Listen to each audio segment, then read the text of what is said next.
ఆనాడు తాలు పేరు మీద, ఆనాడు తడి పేరు మీద, తుట్టి పేరు మీద క్వింటాల్ కు 10 కిలోలు దళారులు దోసుకుంటుంటే మనం ప్రభుత్వంలోకి వచ్చిన తర్వాత ఈ దళారులను, ఈ మిల్లర్లను ఎవరైతే మోసం చేస్తుండ్రో మీ తోలు తీస్తే ఒక్క కిలో కూడా తక్కువ తూకం చేసినా అబ్బా ఇప్పుడు మేము ఆ లెక్కలు చూపిస్తాం సార్ మీకు.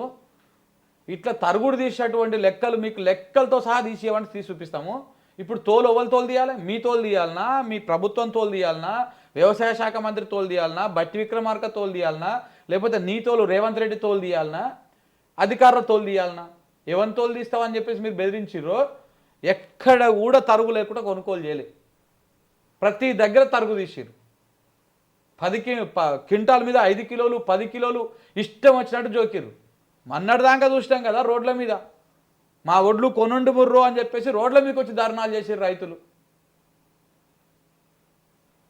ఎన్ని అబద్ధాలు, పచ్చి అబద్ధాలు. ఇషి నాకైతే సిగ్గు అనిపిస్తుంది ఇంటుంటే. ఛీ పాడిగాను. మీ తోలు ఒలుస్తామని చెప్పి తాలు పేరు మీద, తడి పేరు మీద ఈ రోజు మన ప్రభుత్వాన్ని మిత్రులారా ఇయాల దేశంలో తలెత్తుకొని గర్వంగా నిలబడి ఈ దేశంలోనే అత్యధికంగా వరి ధాన్యాన్ని ఉత్పత్తి చేసే రాష్ట్రం మాది. మా దగ్గర గిట్టుబాటు ధరనే కాదు 500 రూపాయల బోనస్ ఇస్తున్నామని చెప్పి గర్వంగా చెప్పుకునే రాష్ట్రం ఏదైనా తెలంగాణ దేశంలో ఉంది అంటే అది తెలంగాణ రాష్ట్రం అన్న సంగతి నేను గుర్తు చేయదలుచుకున్నా. మిత్రులారా ఇవాళ మీరు ఆలోచన చేయండి. చాలా మంది అన్నారు, వాళ్ళకి తెలుసు వాళ్ళు ఏ విధంగా రాష్ట్రాన్ని దివాలా తీపిచ్చిండ్రు. ఒక క్యాన్సర్ పేషెంట్ చూడడానికి బాగా కనిపించిన కిడ్నీలు దెబ్బతిని, గుండె దెబ్బతిని, రక్తము సరైన బీపీ షుగర్లు అన్ని క్యాన్సర్ ఉండి చనిపోయే ముందు ఏ విధంగా ఉంటాడో రాష్ట్ర ఆర్థిక వ్యవస్థను చంద్రశేఖరరావు గారు క్యాన్సర్ బారిన పడేసినట్టు పడేసి. ఎవరైనా సరే ఒక ఇంటి పెద్ద, ఓ రాష్ట్ర నాయకుడికి నోట్లోకి వెళ్ళి శుభం మాటలు రావాలి, మంచి మాటలు రావాలి. నోరు తెరిస్తే అపశకునం పక్షే, నోరు తెరిస్తే అబద్ధాలు అపశకునాలే. అంటే తెలంగాణ అంటే ఒక క్యాన్సర్ పేషెంట్ లెక్క ఉందంట. మొత్తం అంత లోపల గుండెకాయ కాడ్జాలు అన్నీ ఖరాబ్ అయిపోయి అంత ఆగమాగం ఉందంట.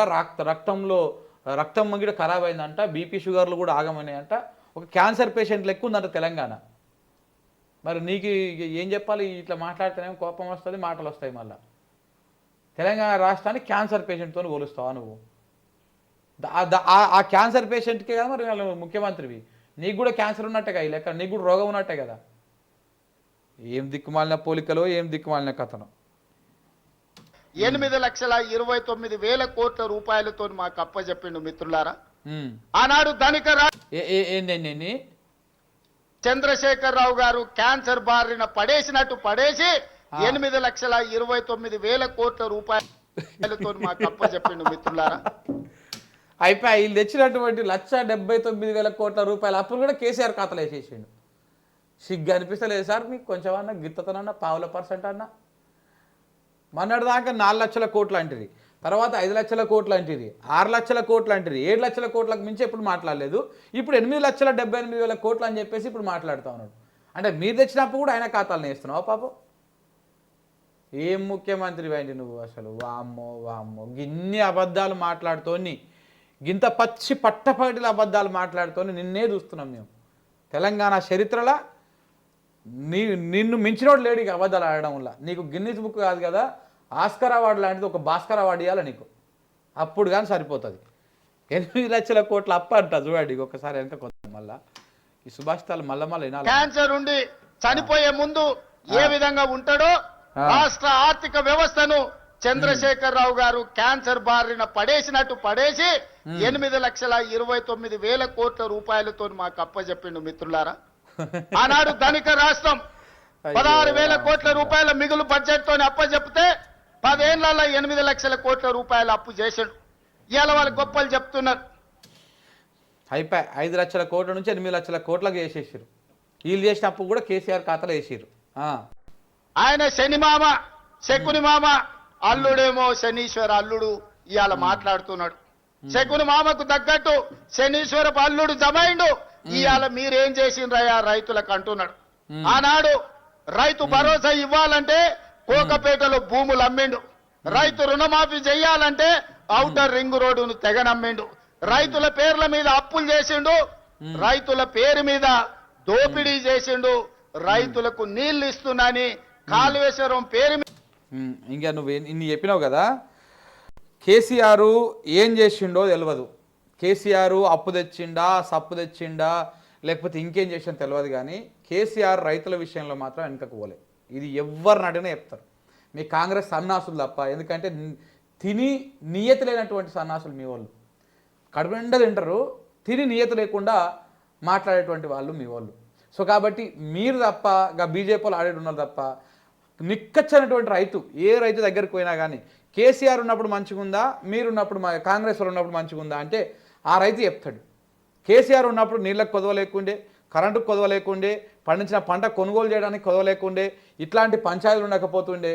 కానీ మీరు వచ్చిన తర్వాత ఇంకా రైతు బంధు కదా కొదవ లేకుండే. తిన్నా తినకపోయినా, ఆదాయం వచ్చినా రాకపోయినా, కరోనా టైంలో కూడా రైతు బంధు పైసలు పడ్డాయి తెలుసా. పైగా కరోనా టైంలో రైతు బంధు పైసలు వేస్తే అప్పుడు కరోనా అప్పుడు ప్రపంచం అంతా బంద్ ఉంది, ఒక వ్యవసాయం తప్ప. అప్పుడు చాలామంది విద్యావంతులు కూడా, ఉద్యోగాలు చేసుకుంటోళ్ళు కూడా, ప్రైవేట్ ఉద్యోగాలు చేసుకుంటోళ్ళు కూడా, నాలాంటి వాళ్ళు కూడా, నేను కూడా పోయిన ఊళ్ళోకి వ్యవసాయం చేసిన ఆ కరోనా టైంలో. చాలామంది వ్యవసాయం చేసుకున్నారు అప్పుడు. రైతుల విషయంలో మాత్రం డోకలేదు. నువ్వు ఎన్నైనా చెప్పు రేవంత్ రెడ్డి గారు, 100 మాటలు చెప్పండి. కేసీఆర్ గారు రైతుల విషయంలో మాత్రం వెనకకు పోలే. ఇవాళ మీరు వచ్చి ఇన్ని బూతులు మాట్లాడినా, ఇన్ని చేసినా కానీ మరి వాళ్ళు భూములు అమ్మిర్రు, వాళ్ళు అది చేసి అంటున్నావు కదా. నువ్వు వచ్చినాక ఓ దగ్గర 10,000 కోట్ల కోసము ఓ దగ్గర భూమి కుదబెడుతుంది, ఇంకో దగ్గర భూమి అమ్మితివి.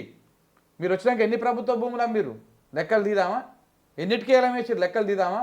మీరు తెచ్చినటువంటి అప్పు ఇప్పటిదాకా అక్షరాల 1,79,000 కోట్ల రూపాయలు అప్పు తెచ్చిర్రు. ఏం చేశారు ఆ పైసలన్నీ? వచ్చినటువంటి ఆమ్దాన్ అంతా ఏం చేసిర్రు? ఎన్ని జీతాలు వంచుతారు, ఎన్ని సంక్షేమ పథకానికి వాడుతూ ఉన్నారు, ఎన్ని ఇవాళ అప్పు చూపిస్తూ ఉన్నారు, అవి కూడా చూపిద్దామా, మాట్లాడదామా? ఇంకెన్ని సంవత్సరాలు చెప్తారండి గత ప్రభుత్వం కేసీఆర్ అప్పు, గత ప్రభుత్వం కేసీఆర్ అప్పు? ఇంకెన్ని రోజులు చెప్తారు ఈ ముచ్చట? ప్రజలు చెప్తాందుకు మీకన్నా ఉన్నా కానీ ఇంటందుకు మాకన్నా ఉండాలి. జనం కూడా తెలుసుకుంటారు వాస్తవం ఏంది అనేది.